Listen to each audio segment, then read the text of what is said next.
Hey, girlies. I'm Jessica. And I'm Rachel, and you're listening to the Game Day Girlies.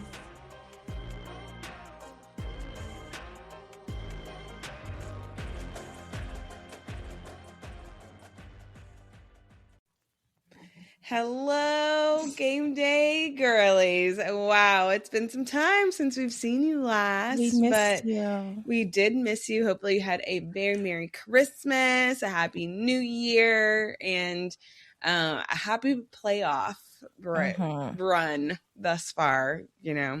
Lots of winners, more losers, Yes. unfortunately. But Jess, We will we're get, back. yeah, we are back. And with our last episode of this season, we have a lot to recap. So we will just be recapping the playoffs, all the other bowl games. I'll just Hopefully do a you caught little. him. Hopefully you caught them. Clemson lost. On to the next season. All right. And we move on. So the first round, we had Oregon versus JMU. A nice little showing by JMU, but alas, they lost. Oregon beat them I don't know if 51 I'd to call this a nice 34. showing. I mean, 34 points is not nothing. That's not nothing. 34 points is not indicative of what we watched. But that's not nothing. I'm giving credit where it's due. It's not nothing. Because then when you look at the next game in the quarterfinals, 34 points is not nothing. We had Alabama versus Oklahoma. We broke the streak. You broke the streak. It was a good game. Alabama beat Oklahoma 34-24. Then we had Tulane Ole Miss. No shocker here. Ole Miss won 42-10. And then I think the shock of the day for everybody except me, Miami versus Texas A&M. Miami beat Texas A&M 10-3. Low scoring game. But it was a good game. It was a really good game, and this game I was just like, I just couldn't believe it. I was shocked. I was definitely in the shocked category, because Texas A&M,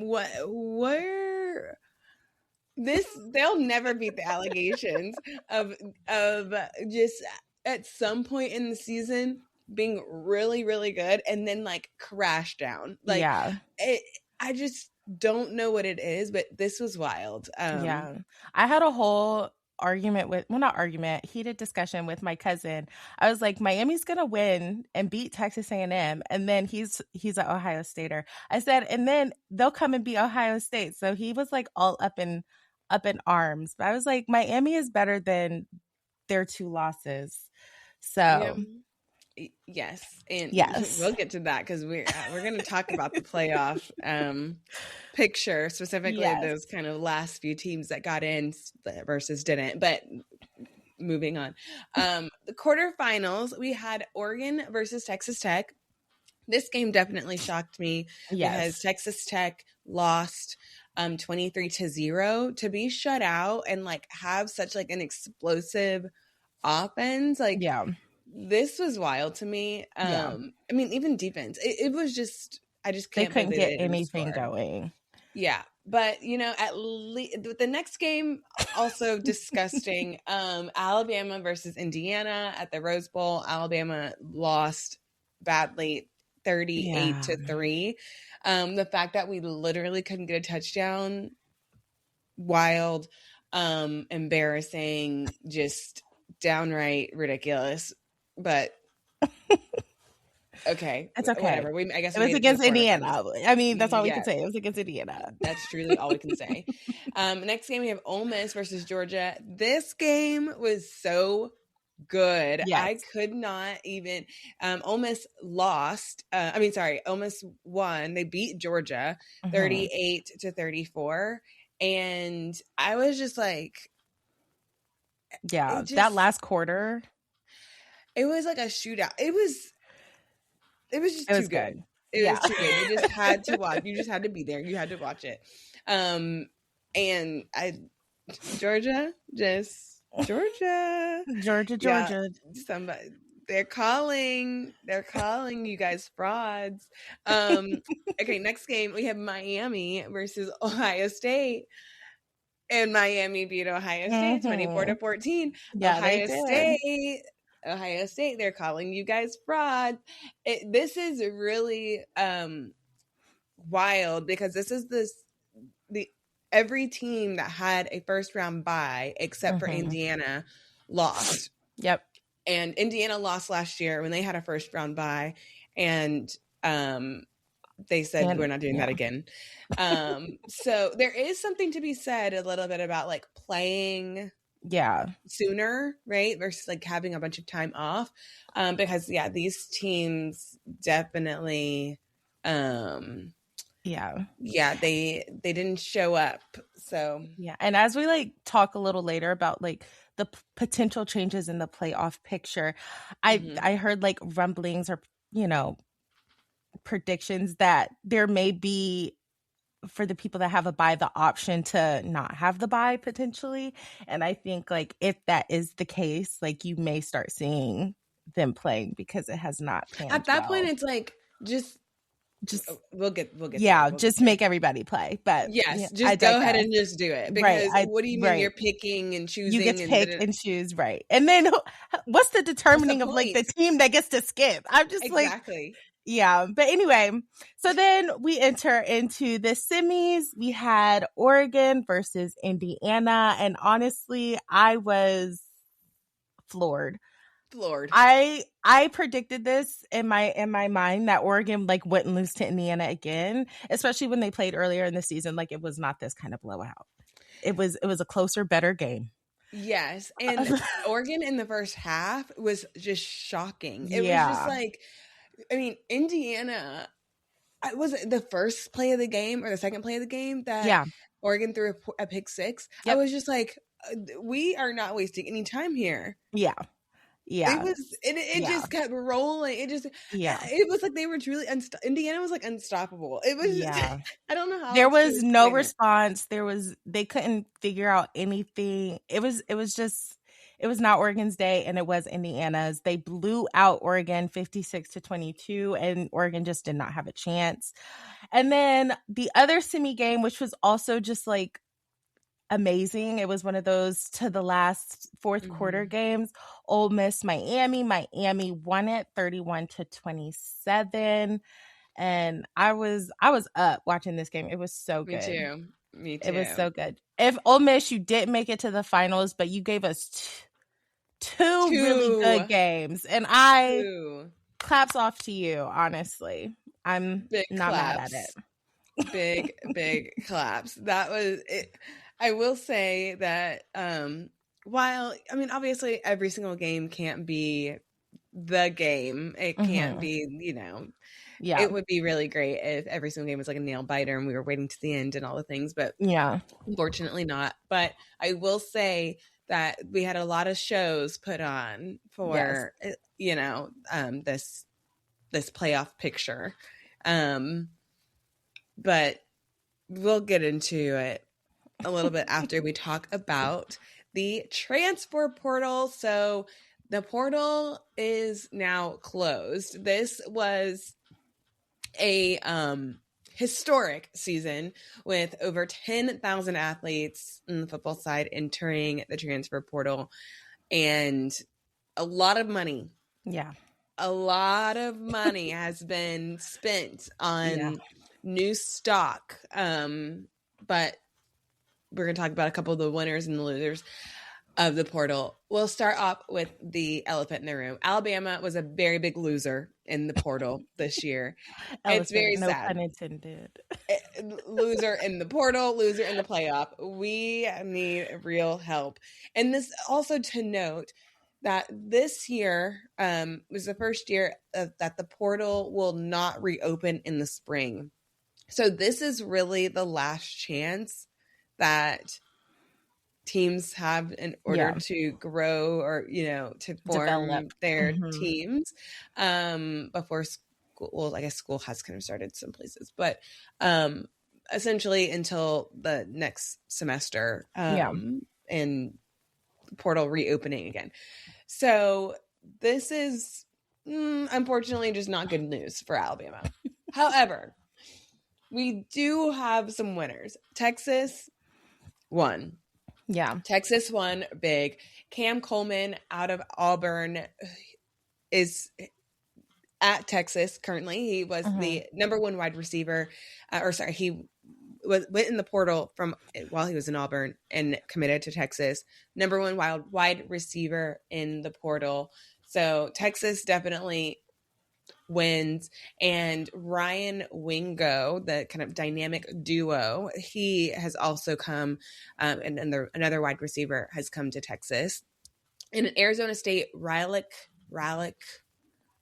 Every time I see his name, I'm like, Rylick Brown, a running back from Arizona State, also committed to Texas. And then one of the very sad Alabama players, Hollywood Smothers, left Alabama and is at Texas.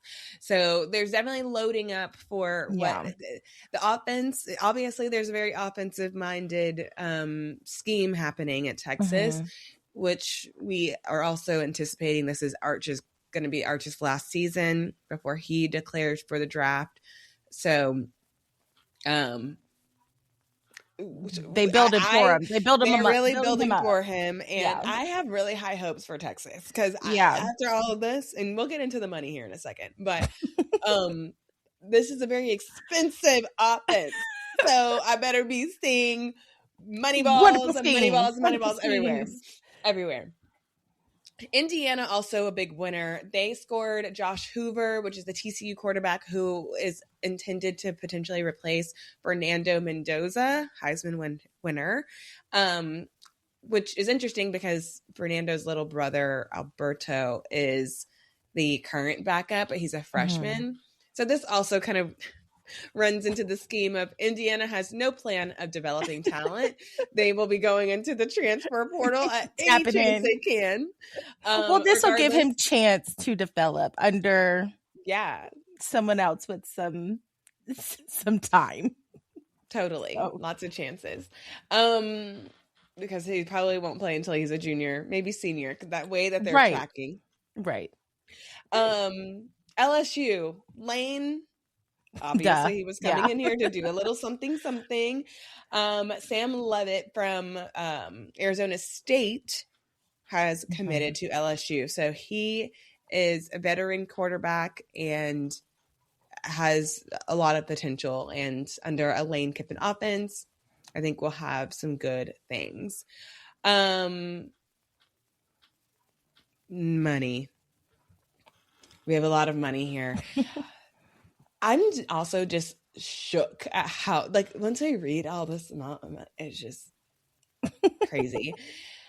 For Texas. College students, let's remember these are college students making this crazy amount of money. I just can't imagine, like, if I was in college making these deals. They're signing deals, re-signing. Like, the language all around it is still, like, baffles me. It's ridiculous. We've re-signed the contract. NIL spending at Texas estimated $40 million. Crazy. Ohio State, $35 million. Insane. Oregon, $30 million. They got that Nike money. So yeah, we'll let that one ride. We will let that one ride. A little bit. Barely.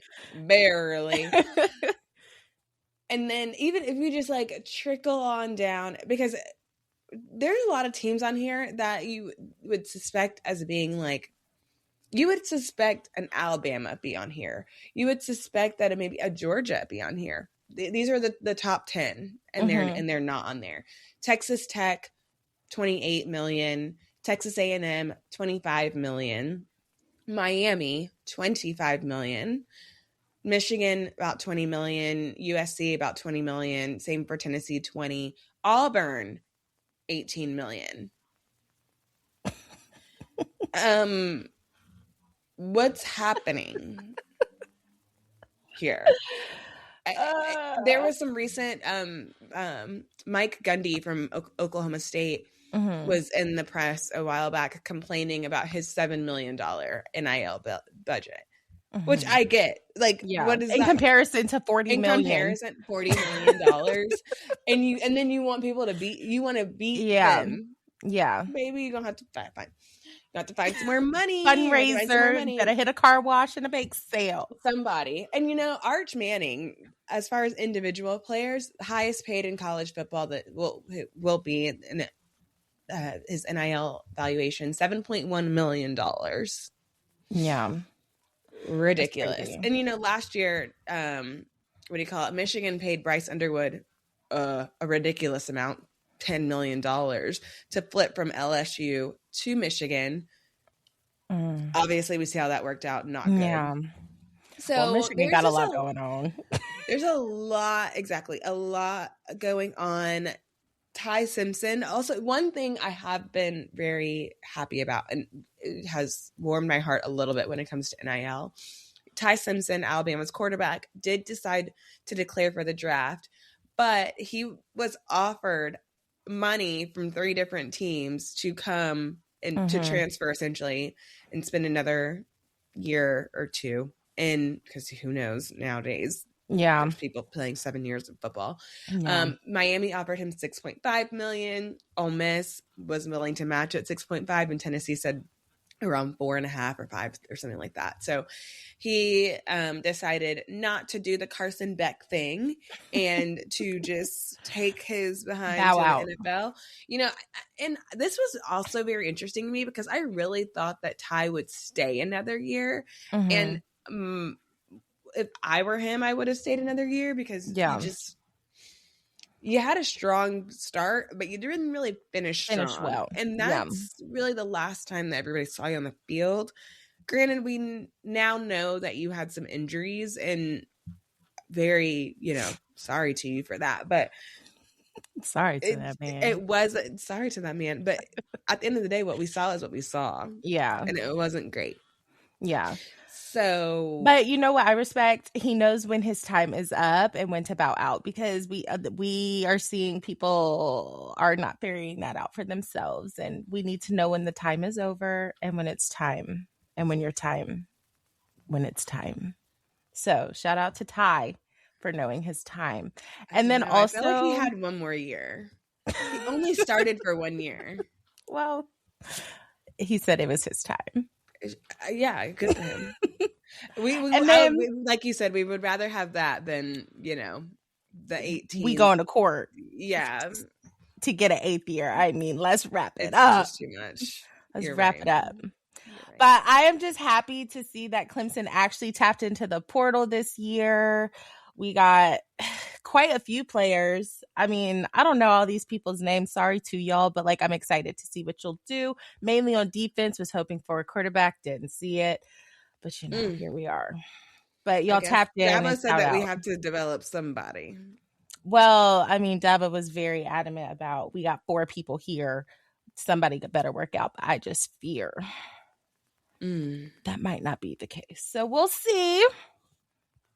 We shall. But they tapped in this year. It was more than one. Baby steps. Right. Baby steps. I will take where we're at.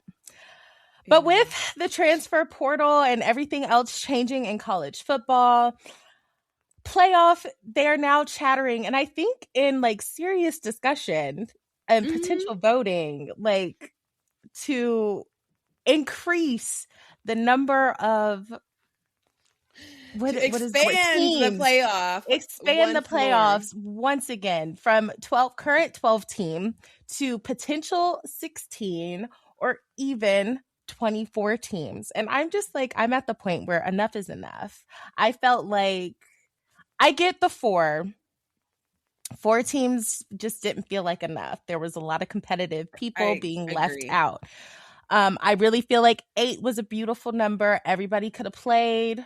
And that first round, kept it pushing. 12, sure, you get a bye week. But now we're seeing that a bye week isn't even really beneficial. So maybe instead of increasing, we go back and we say 8. Because I think 16 is entirely too much. 24 is OD. And if we're going to do that, then we really need to get rid of the bowl games. I don't want to see a bowl game. I don't want to see Pop-Tart. I don't want to see mayo. I don't want to see it. Y'all are fun and it's exciting. Kind of.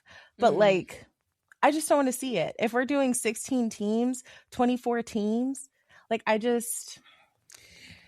the sad part about it is that it's so political. Yes. That and all of the commissioners are basically, trying to throw their weight right now, right? So from what I've read and listened to from the people reporting on this, is that basically the Big Ten really wants a 24 team playoff, yes. Which makes sense because they would benefit most from a 24 team playoff historically. The SEC doesn't really want to do that, which also makes sense. They are more in favor of a 16 team playoff, whatever. So right now there's like they're doing there's all these bargaining chips where like the Big Ten is like, okay, we'll do 16 for now, but in 3 years we're going to do 24, or they're trying, there's all this going on. Now my thing about it is the automatic bids. I think that if we were to and I understand where it comes in with the power four versus the group of 5 teams now, but I don't really have a strong opinion about the group of 5 teams being in. Yeah. And I know that that's problematic for a lot of people, and I get that.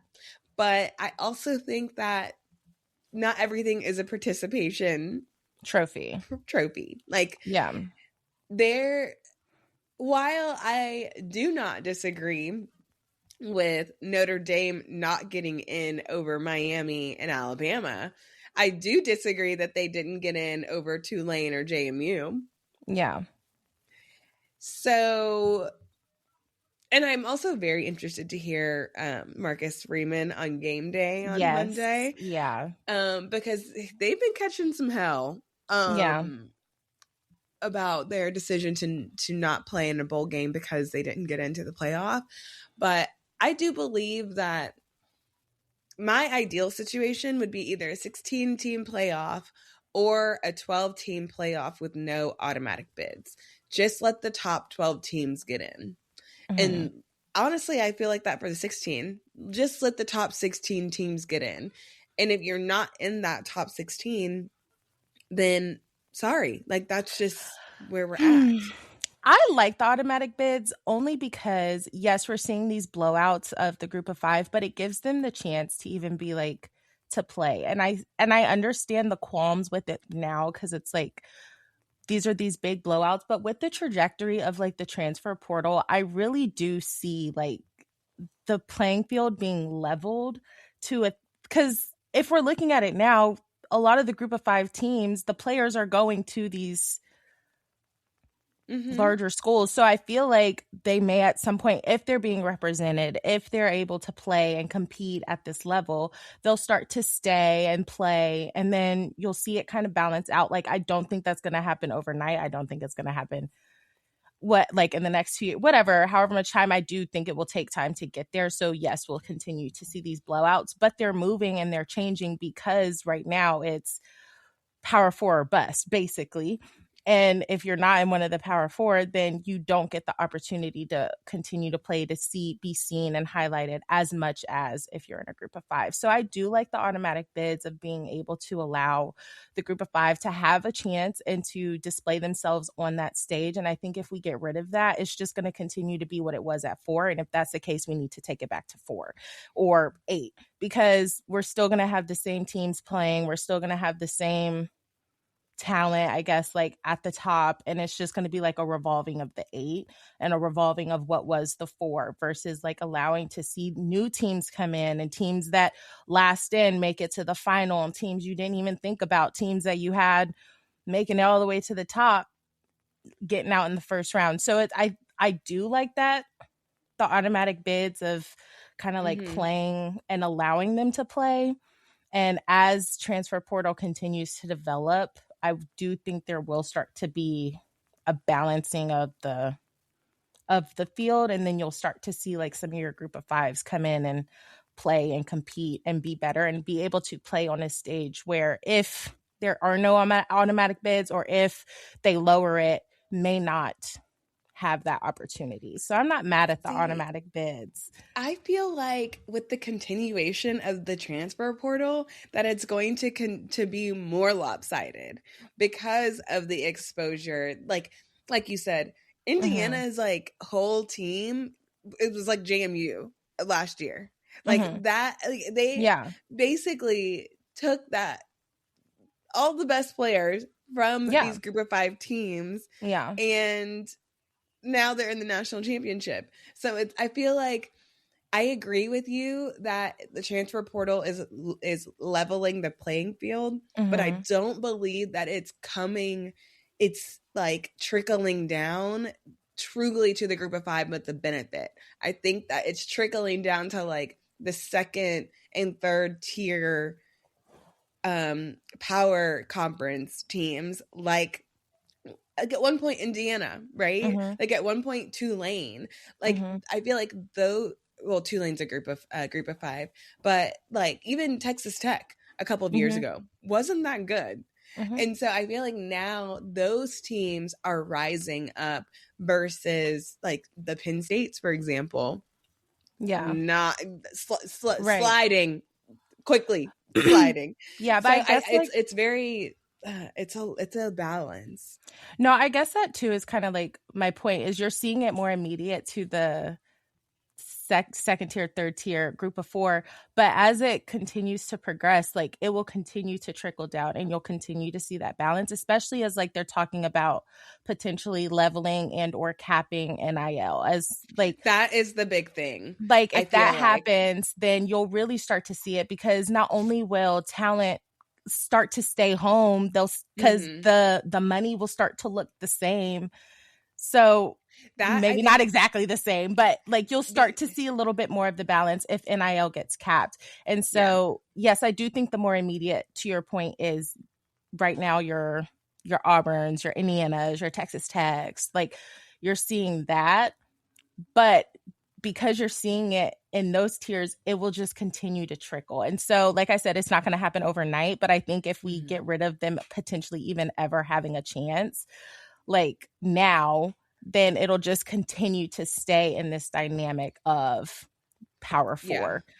I think the hard part is that whenever we made the expansion to the 12-team playoff, it coincided with the transfer portal and NIL. Yeah. And so it was like these 3 really big things that like happened. And transfer portal, Wild Wild West, NIL, Wild Wild West. Yes. And then you have the playoff, and it's just like, it's just fluctuating because of these 2 like uncontrollable elements that are happening. And so it's like, okay, well, once you start to control the transfer portal or start to control NIL, then what happens to the playoff? And I feel like a lot of these discussions around what the playoff looks like and them wanting to expand and do all that stuff, it's like, actually, y'all are putting the cart before the horse. Yes. The horse is the transfer portal and NIL. Yes. Y'all have to, like, y'all need to figure out what to do with that. And then you can see, because then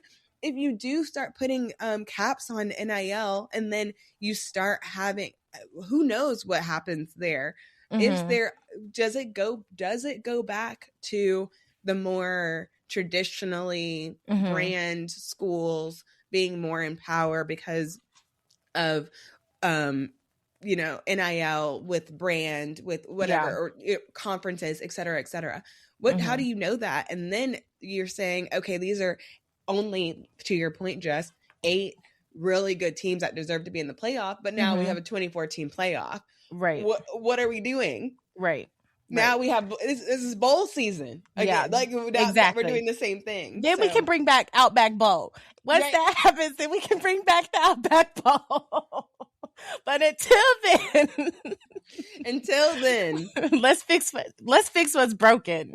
Yeah, because I really don't think it's the 12 team. I actually don't mind 12 teams. I think it's a good representation. I agree. Of like it's pretty much half of the top 25. I think it's a great representation. It gives everybody a chance with the automatic bid. So I think we keep that, and then we fix everything else, and then we'll start to see everything else kind of start to fall in line. So I agree with that.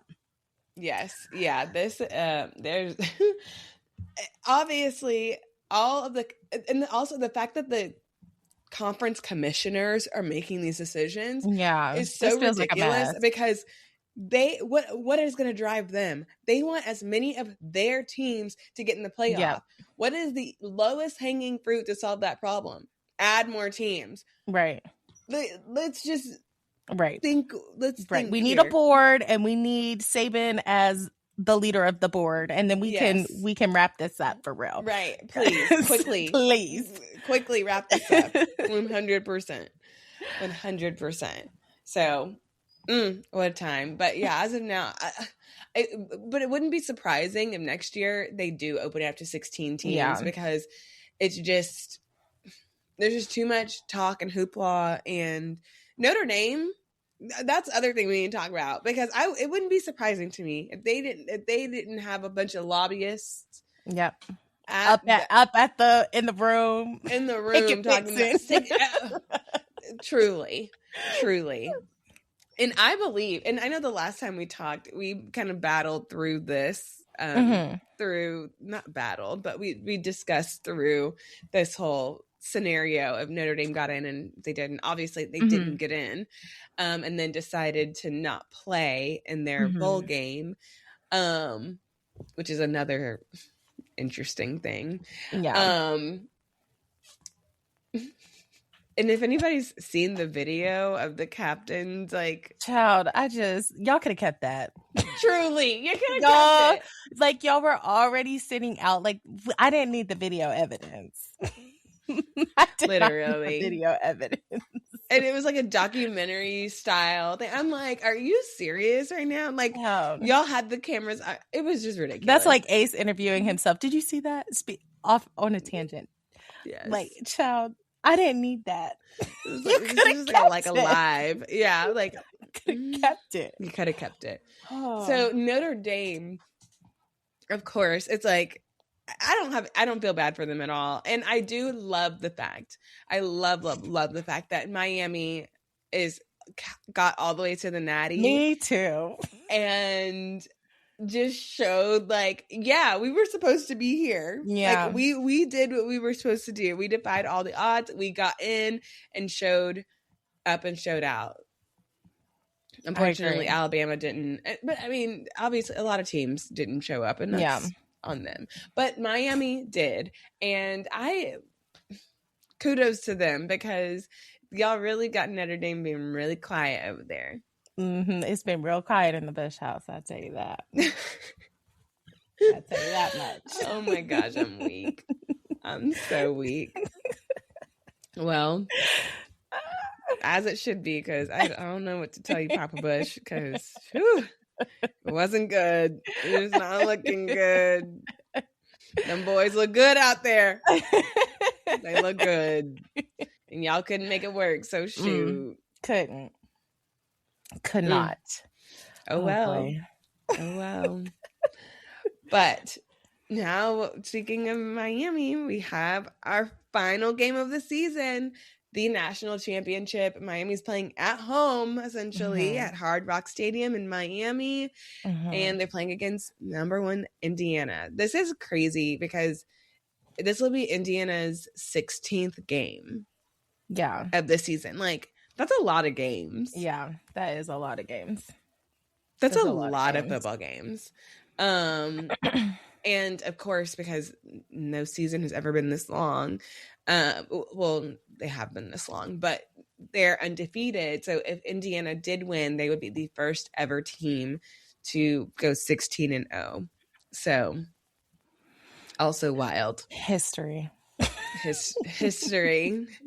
from a bunch of transfers. Anyways, Miami is also number 10. So number 1 versus 10. Yeah. Wild. But I guess I have to pick somebody now.